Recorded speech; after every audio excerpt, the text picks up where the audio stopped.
Hola a todos, ¿cómo se encuentran el día de hoy? Soy de nuevo yo, Eric León Gatosaidet. Sí, ya sé que ya les debo todo este mes de directos, no los he podido hacer, pero veremos si en esta semana ya hacemos uno, el primero del año. En fin, ¿de qué vamos a hablar hoy? Bueno, seguimos con la serie de lo inexplicable y en este caso vamos a hablar sobre la voz de nuestro cerebro. Sí, señor. Bueno, comenzaré diciendo que entre 1933 y 1934, el estudiante de teología Hubert Peirce participó en una interesante empresa con el estudiante de psicología J. Gator Pratt de la Universidad de Duke, quien era el investigador.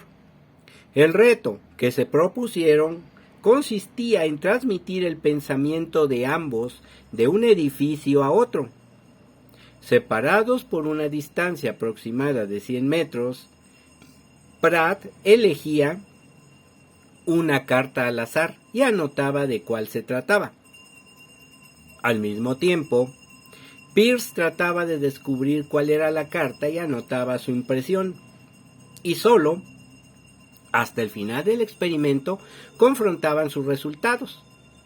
La posibilidad de los muchos aciertos conseguidos por Peirce se debiesen a la casualidad era una entre 10 seguido de 21 ceros, o sea, de 10 a la 21.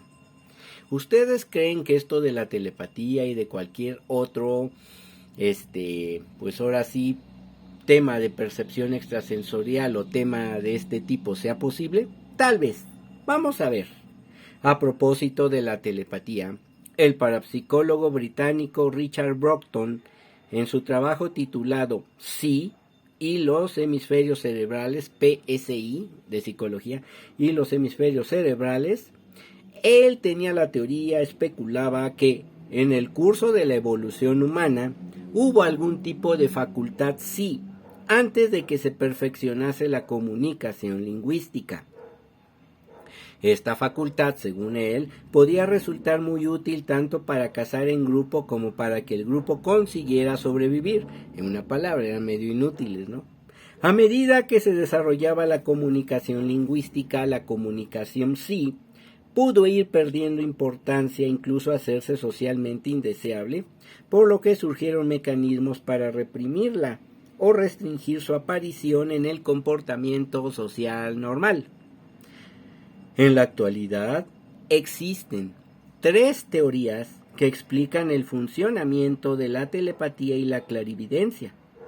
La primera argumenta que las facultades sí pueden utilizar una forma de energía que ya conocemos y que incluso no controlamos. Y la segunda admite que esta energía es de tipo desconocido. La tercera teoría está basada en el desconocimiento que aún prevalece respecto al universo. Expone que todas las mentes se hallan vinculadas de algún modo o que se conectan entre sí en ciertas ocasiones, un poco parecido a la teoría de la sinergia de Jacobo Grinberg, pero de eso lo veremos después. Un ejemplo más claro se encuentra en el llamado axioma de las relaciones internas del filósofo alemán Friedrich Hegel o Federico Hegel, según el cual un cambio de posición de una lámpara puede influir en la conducta de un elefante en África. Bueno, pues algo parecido nos diría entonces la astrología con la influencia de los planetas sobre nosotros, ¿no creen? Dicen que cuando uno arranca una flor, esto tiene también una consecuencia en la estrella más alejada que podemos ver. En fin, en 1965 el matemático británico Adrian Dobbs postuló la existencia de los llamados citrones, con P, citrones, entidades infinitesimales análogas a los neutrinos, que son partículas de masa muy pequeña y sin carga eléctrica. Según Dobbs, los citrones se mueven en enjambres y su masa es imaginaria, pero hacen posible la telepatía y la precognición porque la actividad cerebral emite una nube de citrones que, al ser inmunes a la pérdida de energía que origina la fricción, pueden viajar cualquier distancia hasta penetrar en el circuito cerebral de un posible receptor. Bueno, teoría muy rara, pero bueno. En la década de los años 20, el escritor y periodista estadounidense Upton Sinclair, en colaboración con su mujer Mary, que funcionaba como perceptora, intentó demostrar la existencia de lo que él denominaba la radio mental, es decir, la telepatía. Posteriormente, la pareja publicó un libro con 100 dibujos sencillos que Sinclair había transmitido telepáticamente a su mujer, así como las reproducciones y descripciones que ella realizó de los mismos y que poseían un parecido sorprendente. Otro célebre parapsicólogo, J.B. Rhine, profesor de psicología de la Universidad de Duke en Carolina del Norte, Estados Unidos, realizó una serie de experimentos telepáticos que tuvieron resultados asombrosos. Rhine trabajó con alumnos y profesores universitarios que afirmaban no tener dotes extrasensoriales.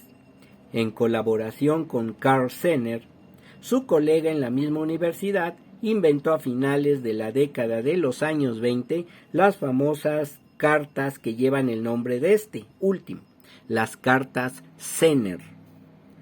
Para la prueba el emisor sacaba una a una las cartas y mostrárselas al receptor, pero concentrándose en ellas con tal intensidad que pudiesen ser leídas mentalmente sus pensamientos por este último, y que bien podía encontrarse en la misma habitación o en un edificio aparte. Al cabo de 2 años de esfuerzo, Rhine encontró 8 sujetos que sobrepasaban con mucho las posibilidades de acierto por simple casualidad. ¿Y ustedes qué creen? Estas cartas tienen en lo que es ocultismo y esoterismo actual una gran importancia para descubrir los llamados dones de percepción extrasensorial, de evidencia, de clarividencia, etcétera, etcétera, etcétera. Bueno, técnicas de lectura del pensamiento, tales como el cumberlandismo, han sumido en el más profundo descrédito a la actividad PSI. El cumberlandismo, un truco de salón que puede aprenderse practicándolo, consiste en una observación minuciosa de los movimientos musculares involuntarios de la persona cuyo pensamiento supuestamente es leído o transmitido telepáticamente. El perceptor, aun con los ojos vendados, nota el cambio en la presión que ejerce la mano de un sujeto posada en su hombro cuando le acercan un objeto en el que dicha persona ha pensado previamente. O bien sin vendar, observa el rostro del sujeto en busca de señales involuntarias que le indiquen las respuestas. Yo preguntaría, ¿y aquí cómo le harían cuando se encuentren con un esquizofrénico, con una persona oligofrénica, o sea, con alguien que en realidad no exprese ningún tipo de emoción? Sería interesante, ¿verdad? Bueno, respecto de Sinclair se ha dicho que la semejanza entre sus dibujos y los de su esposa se debe solamente a que el matrimonio poseía experiencias y gustos comunes, claro está. Se ha advertido que cuando este experimento es llevado a cabo entre parejas siempre produce resultados similares. Sin embargo, cabe decir en favor del escritor que, en el prólogo de su libro, el Premio Nobel de Física, Albert Einstein, atestiguaba su buena fe y su seriedad. Bueno, ahí tenemos algo. En cuanto a los experimentos de Rhine, se cometieron errores metodológicos que menoscaban su éxito. El primero estriba en que las cartas Zener se barajaban a mano y no de un modo que garantizase la fiabilidad científica. Otra de las críticas recayó sobre la posibilidad de que los sujetos que servían como emisores revelasen inconscientemente el símbolo que veían en las cartas con un movimiento de cabeza o un cambio de postura casi imperceptibles. Además, las cartas tenían defectos, pues en ciertas condiciones de iluminación podían descubrirse los símbolos por el dorso e incluso desde los lados. Por último, cuando Rhine repitió sus propios experimentos, solo consiguió resultados ambiguos. Más recientemente, se ha descubierto que al pensar se producen vibraciones imperceptibles para el oído común que se han cuantificado en 10 decibelios como máximo. Para los científicos, es más consistente la teoría de la emanación de sonidos sutiles que pueden ser captados por personas que poseen un oído ultrasensible que las propuestas de los parapsicólogos. ¿Y ustedes qué creen? Ahora sí que dejemos esto en lo que sería el camino de la duda. Cada quien tiene sus propias conclusiones en este aspecto. Y recuerden que la parapsicología, a pesar de todo, pues no ha sido 100% demostrada. Le dicen pseudociencia o paraciencia, que significaría más allá de la ciencia, cosa que es muy difícil para mí entenderlo, bueno, y por eso es de que pues no creo que todo al final de cuentas esté perdido. ¿Ustedes qué creen, mis queridos felinos nocturnos? Bueno, pues esto es lo que yo les puedo decir con relación a esta situación. Lo que son las cartas Zener son 25 cartas que están ahora sí que divididas en 5 series. Son 5 cartas que tienen, por ejemplo, 5 estrellas, 5 círculos, 5 triángulos, 5 líneas onduladas y otras que tienen un cuadrado o un rectángulo. Y pues esas las revuelven y pues las ponen boca abajo y la persona tiene que adivinar qué tipo de carta es.